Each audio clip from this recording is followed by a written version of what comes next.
Olá, hoje eu vou trazer para vocês, trazer a história para vocês sobre um ator que não é tão desconhecido para minha geração, mas é desconhecido para a geração ali que tem seus 18, 15, 16 anos e que quando estava chegando no auge da sua carreira acabou sofrendo um acidente. Estamos falando de Brandon Lee, filho de Bruce Lee, que teve uma carreira mais ou menos exemplar, mas que quando estava chegando ao sucesso, quando experimentou muito pouco o gostinho do sucesso, ele acabou sofrendo um acidente. Antes de mais nada, não se esqueça de se inscrever no canal, dê o seu like bagual e claro, gente, acione o sininho para você ver todas as nossas postagens. E não se esqueça, compartilhe nossos vídeos. Quanto mais você compartilhar, mais o canal vai crescer. E não se esqueça, gente, de dar o seu like. Todos os vídeos é muito importante que você dê o seu like e, claro, compartilhe para que todo mundo saiba. E o mais importante, deixe também a sua opinião aqui embaixo sobre que tipo de assunto, sobre que filme vocês querem que eu fale para vocês, ok? Está começando mais um Troço de Nerd.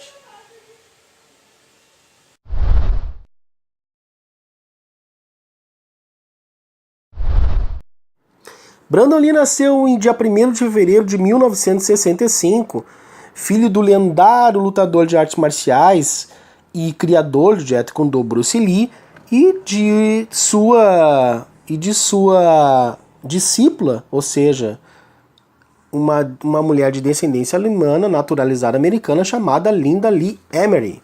A família Lee se mudou para Hong Kong em 1971, onde Bruce Lee fez vários filmes e Brandon se tornou fluente no idioma cantonês. Com a morte de seu pai em 1973, a família retornou para os Estados Unidos. Brandon frequentou a escola de Chadwick, até que foi expulso por insubordinação.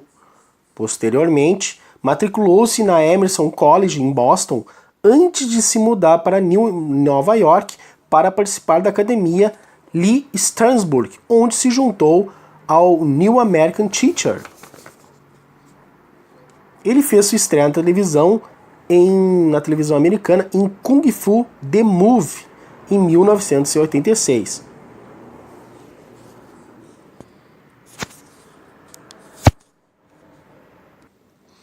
Mas sua estreia no cinema foi no filme produzido em Hong Kong em um idioma cantonês, Long Zhen Jiang Hu, em 1986. O Brandon Lee voltou à televisão americana em 1987 em Kung Fu The Next Generation, onde ele fazia o papel junto com Pat Morita. Mas falando um pouco sobre os filmes, o primeiro filme que o Brandon Lee fez para televisão, Kung Fu The Movie, trata-se da história de um discípulo que, depois de vingar a morte de seu mestre, o monge escapa da China em direção ao oeste norte-americano, enquanto é perseguido por caçadores de recompensa. O filme foi lançado dia 1º de fevereiro em 1986 e foi distribuído pela CBS. Mas, conforme eu falei para vocês, o idioma cantonês Long Zai Jun Hu, em 1976, ou como o pessoal deve conhecer aí, Sede de Vingança. Sede de Vingança nós podemos dizer que Sede de Vingança, desculpa aqui, que eu estou falando errado.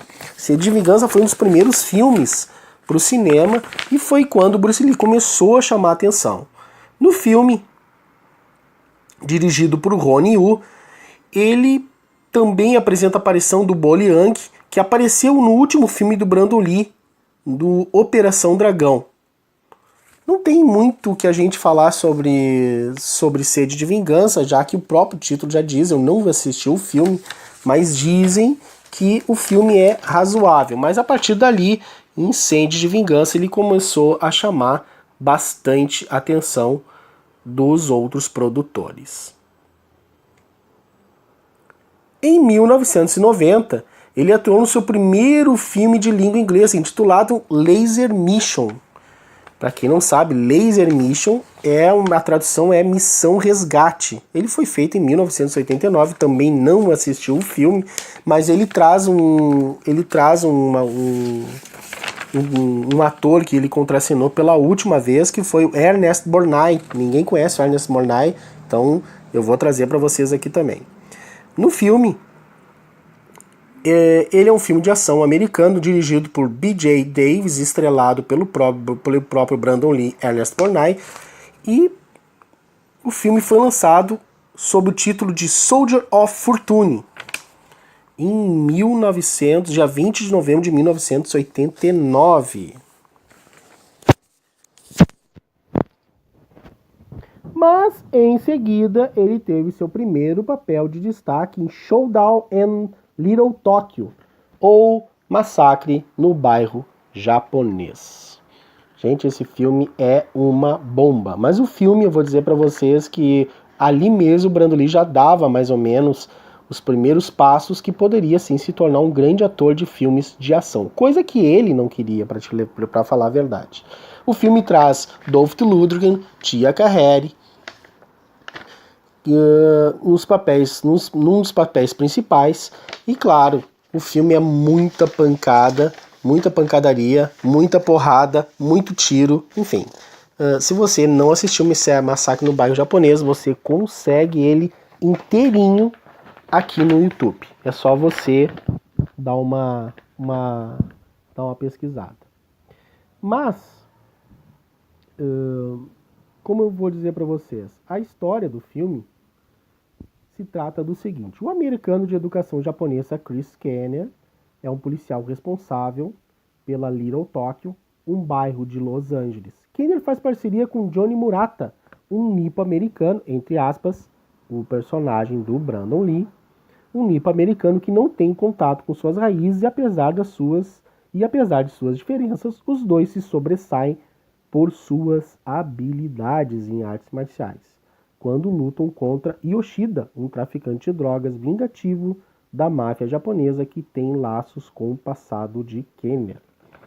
Esse filme, quem fazia o chefão da máfia japonesa era o querido Cary Hirotagawa, para quem não se lembra, é nada mais a menos que o Shang Tsung no filme Mortal Kombat. Esse cara é um ninja, cara. Eu admiro muito esse ator. Mas, continuando. Mas em 1992, Brandon Lee tem finalmente seu primeiro papel como ator principal de um filme hollywoodiano. Se chama Rapid Fire, ou melhor, para dizer para vocês a tradução do filme, ele se trata o seguinte: ele é o universitário Jake Lowe, que é perseguido por traficantes mafiosos e agentes federais corruptos após ter testemunhado um assassinato de um pivô da máfia. Quando o programa de proteção à testemunha falha, ele tem que se proteger com suas próprias armas, ou seja, suas mãos. Determinado a sobreviver, ele deixa sem saída os senhores do tráfico de drogas de Chicago e com a ajuda de um policial renegado e sua bela parceira. Eu vou dizer para vocês que Rapid Fire, que para mim é um dos melhores filmes de ação que eu já assisti. Para quem não conhece, Rapid Fire, ele é conhecido no Brasil pelo título Rajada de Fogo. E ele tem cenas de luta muito bem coreografadas e também traz um pouquinho do talento dramático do Brandon Lee, que não é pouco, viu, gente? Vou dizer para vocês que ele era um ator muito bom em termos de atuações. Só que, claro, assim, ele viveu, o tempo que ele viveu, que ele começou a fazer filmes, ele estava na sombra de seu pai, o Brandon Lee, que foi um grande mestre das artes marciais. Bom, mas foi exatamente em 1900... Deixa eu ver aqui. Bom, foi em 1994 que um dos filmes mais esperados, e também foi uma das produções mais faladas na época, até pelo que eu vou falar para vocês agora, o filme chamado O Corvo, ou The Crew. O filme se tratava de uma noite antes do casamento, o músico Eric Draven, ou seja, Brandon Lee, e sua e sua noiva são brutalmente assassinados por membros de uma gangue violenta no centro da cidade. No aniversário de sua morte, Eric sai de sua sepultura e assume o manto gótico do Corvo, o vingador sobrenatural, rastreando os bandidos responsáveis. O filme foi dirigido por Alex Proyas e, gente, agora eu cheguei aonde eu gostaria de chegar. Bom, nesse filme, O Corvo, foi o filme em que Brandon Lee acabou falecendo, porque teve uma hora do filme que existe várias pessoas começam a atirar no personagem e uma das armas estava carregado com munição real. O que nós vamos dizer? É o seguinte. O filme estava programado para estrear depois de 2 meses de filmagens. Uma semana antes do final programado de produção, o cronograma se encontrava em atraso e foi decidido que as cenas rodadas com armas de fogo seriam feitas a partir de cartuchos reais. Prestem atenção que eu vou contar para vocês como tudo aconteceu. Brandon Lee faleceu durante as filmagens do Corvo. Uma das cenas filmadas para o filme requeria que uma arma fosse carregada, engatilhada e apontada para a câmera. Mas por causa da curta distância de tiro, a munição carregada era de verdade, mas sem pólvora.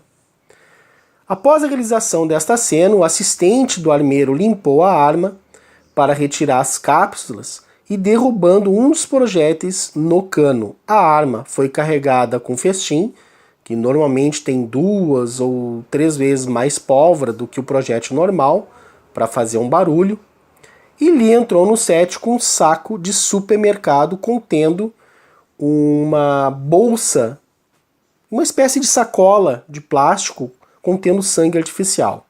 O projétil que estava preso no cano foi involuntariamente disparado em Lee, atravessando o saco que ele trazia e causando perfurações em seus órgãos internos e partindo a sua coluna vertebral, causando sua morte por hemorragia interna. Mesmo com a desesperada tentativa de uma cirurgia de 6 horas para retirar a bala, infelizmente, Brandon Lee acabou falecendo no ano de 1994. Foi uma perca muito grande para Hollywood, pois ele era um ator que estava em ascensão, e eu acredito muito que Brandon Lee, se fosse vivo hoje, ele estaria no patamar hoje ali dos atores como Liam Neeson, que é um ator que tem feito muitos filmes de ação. Acho que seria um grande ator, teria feito, de repente, até ganho um Oscar. Nesse filme, O Corvo, ele está muito bem no papel, como Eric Draven, desculpa. E infelizmente isso aconteceu, e há rumores de pessoas que dizem que isso era uma maldição, tal, surgiu todo um rumor depois que aconteceu isso aí, mas na verdade infelizmente foi um acidente, uma catástrofe, né, que acabou gerando uma série de comentários em Hollywood por causa desses preparativos, dessas armas de festim. Hollywood ficou espantada com o que aconteceu, e até hoje o pessoal se lembra disso e acha que hoje em dia se tem mais cuidado do que o normal, e naquela época, não que não tivesse cuidado, mas Hollywood hoje já tomou mais precauções ainda para que isso não acontecesse. Enfim, a história de Brandon Lee é uma história curta, mas uma grande história de um excelente ator, tanto marcial como atuando. No filme O Corvo, ele mostra muito dessas características de atuação, porque ele tem momentos de drama e momentos de ação. Se você não viu O Corvo, dá uma olhada, você consegue achar ele nos canais de streaming, até no YouTube que você acha o filme completinho, e volta e meia ele passa também na TV a cabo. O Corvo, fica a dica aqui para vocês, ok? Gente, como eu falei, esse vídeo foi complicado de fazer, é um vídeo de áudio, né? Mas eu espero que vocês tenham gostado do filme é brabo. Espero que vocês tenham gostado do meu vídeo, espero que vocês tenham espero que vocês compartilhem esse vídeo para o pessoal que gosta um pouco ali de Brandon Lee, conhecer um pouquinho sobre a vida desse grande ator. Muito obrigado por tudo e até logo!